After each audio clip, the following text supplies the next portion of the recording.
وہی عورت ہے جس نے کورونا کے دنوں میں بدحال پاکستان میں ہر گھر میں جو ہے وہ 12,000 روپے پہنچائے تھے.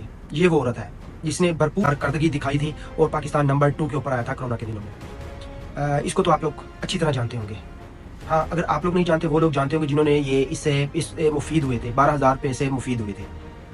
تو جب عمران خان کی حکومت گئی تو اس کے اوپر پریشر ڈالا گیا کہ آپ عمران خان کے خلاف بیان دیں. تو جو اس نے بیان نہیں دیا، یہ ایک پڑھی لکھی اور سلجھی ہوئی خاتون تھی. تو اس کو پتہ چلا کیا نام ہے WHO والوں کو، ورلڈ ہیلتھ آرگنائزیشن والوں کو. تو انہوں نے اس کی خدمات جو ہے وہ ساری انجام دی. 2024 میں انہوں نے پھر سینٹ سے استعفیٰ دیا. اس سینٹ کے استعفے کے اوپر پھر اس سینٹ کی سیٹ کے اوپر فیصل واڈا آج سینٹر بنا ہوا ہے. اندازہ لگا لو اتنا پریشرائز کیا گیا. پاکستان کی قسمت میں ایسے پڑھے لکھے لوگ جو ہے وہ نہیں ہیں، اور ہماری اسٹیبلشمنٹ بھی نہیں چاہتی.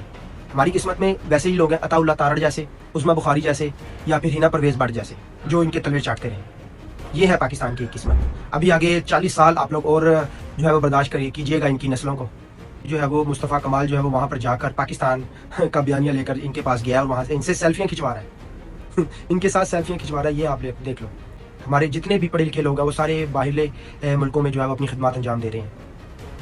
نہ ہماری اسٹیبلشمنٹ کو چاہیے، نہ ہماری پاکستان کو چاہیے کہ پڑھے لکھے لوگ جو ہے وہ پاکستان کو ڈیزرو کر سکیں. نہ یہ ہم لوگ ڈیزرو کرتے ہیں.